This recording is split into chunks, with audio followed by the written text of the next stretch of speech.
Good morning, ladies and gentlemen. My name is Ngu Odulon Alexander.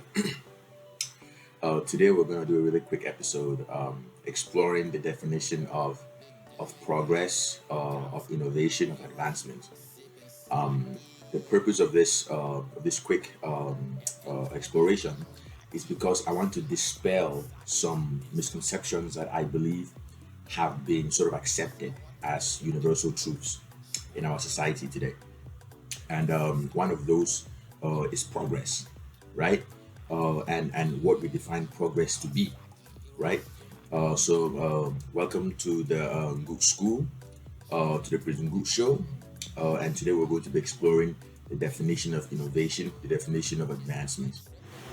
For the last month or so, I've been on this application called Clubhouse, and I've been listening to some of the conversations that they've been having and the schools of thought. And I noticed something interesting. I noticed that there is this sort of universalized perspective that this thing we call technological advancement, that this thing is what advancement is, that this idea of increasing computational power is equivalent to us moving forward, to us innovating forward. And I would actually like to challenge that idea. And here's the premise. The premise is that what we consider progress, or what we define as innovation, is actually the opposite. Is is is is this thing we're doing actually advancing us as a biological species, or is this thing actually regressing us, taking us farther away from ourselves, right? And that's the question that I would like to pose. It was actually proven recently that memories are passed down genetically through DNA, even though that's an arbitrary term.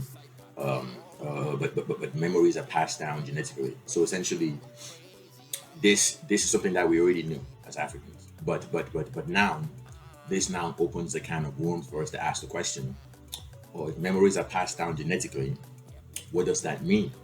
Does that mean that the oldest memory is the memory that has the most information, or does it mean that the newest memory is the memory that is the most efficient memory, right? And I think at the fundamental level, that is the perspective that we have to come into terms with, right? Is intelligence, is knowledge, is genetic information, is it most dense as we go farther back, or is it more dense as we go forward, right? And this is a fundamental question to answer philosophically, and this sort of impact how we look at the world at a fundamental level, right? So now let's explore. So the fact that memories are passed down genetically, if we are to now travel backwards to the origin of that memory, what does that tell us about sort of the progress of how this memory evolves over time? It tells us that if we go to the origin of the memory is most dense and has the most information. But as time passes by, this memory dissipates, this memory diverges to create more constraints, more variability, more uncertainty, more certainty. Um, so essentially, this gives us the realization that that that if we go farther back, then the more precise and the more accurate the information is, right? Now let's go back to our topic of innovation, to our topic of progress, right? What do we define progress as? What do we define progress to mean in 2021, or for the last couple of thousand years? We've defined progress actually as the moving away from that source, moving away from that origin, moving away from that original dense memory, original dense information, original dense knowledge, whatever you want to call it, or DNA, whatever arbitrary term you choose.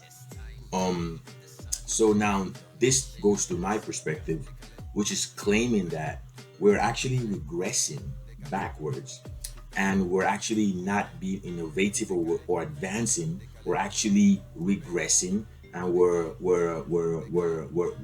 becoming less and less efficient as a species, and as physical biological beings.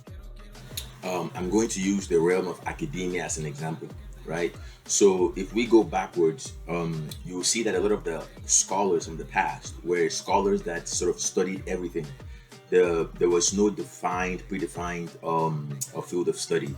The scholars studied how everything worked together, how everything connected together, right? And a lot of the thought leaders of the past were more polymaths and or alchemists, whatever arbitrary term you choose to call them. But they studied how all systems work with each other. And in today, the perspective is more reductionist, where we actually, every single day, we almost have to create a newer, deeper understanding of a certain tiny aspect of that intelligence, right?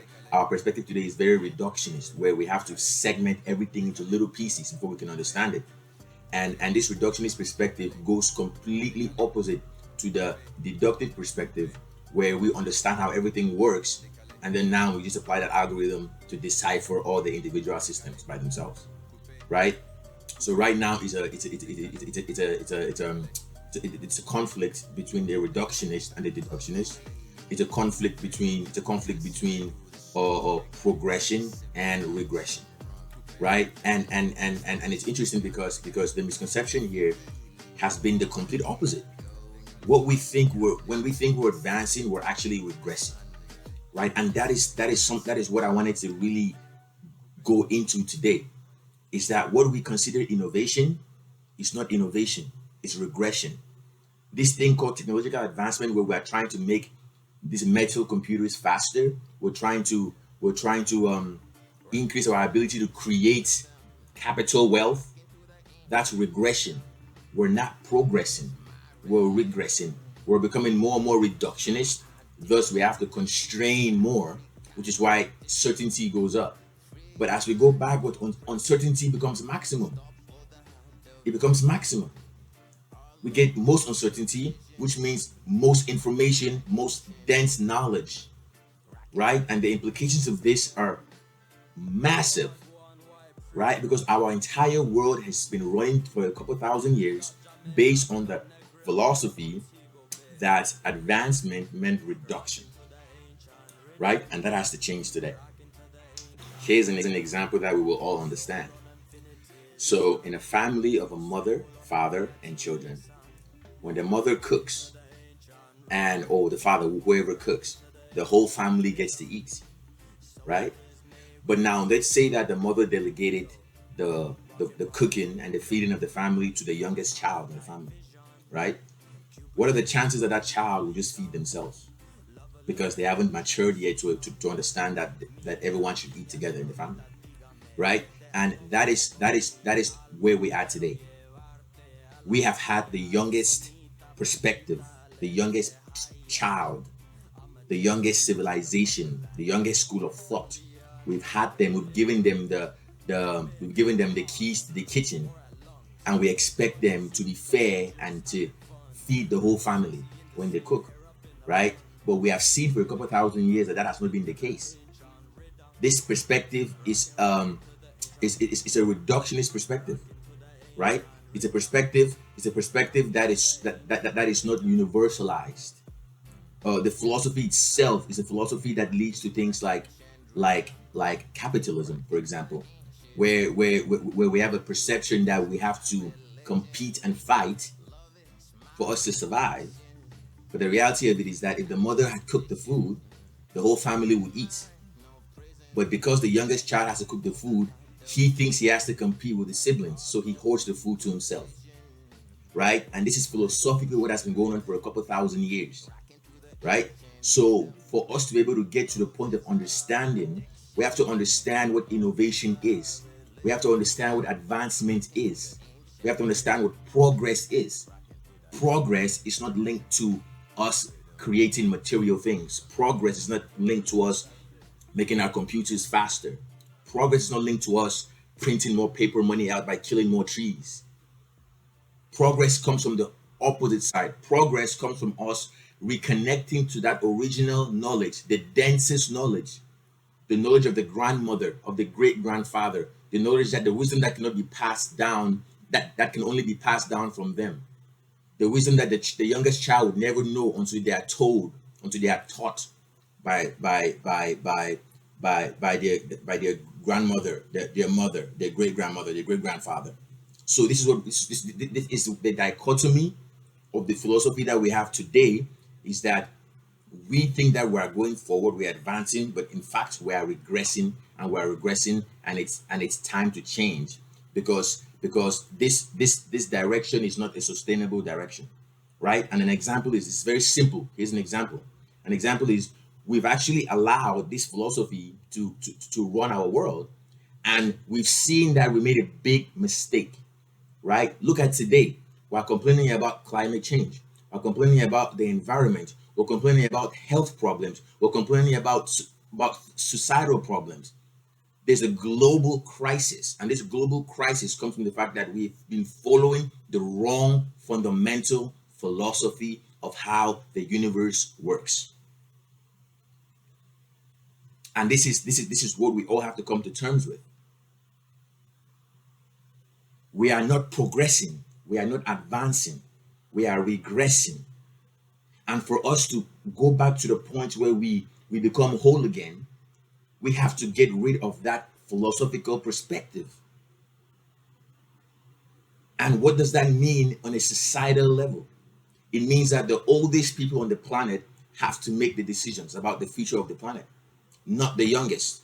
The mother has to make the decision. The mother has to feed the family. The mother and the father feed the family, not the youngest child.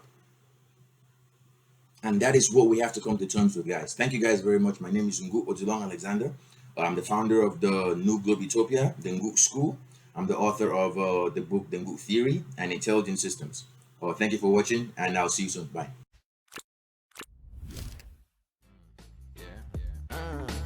Rocking to the ancient rhythm, rocking to the ancient rhythm.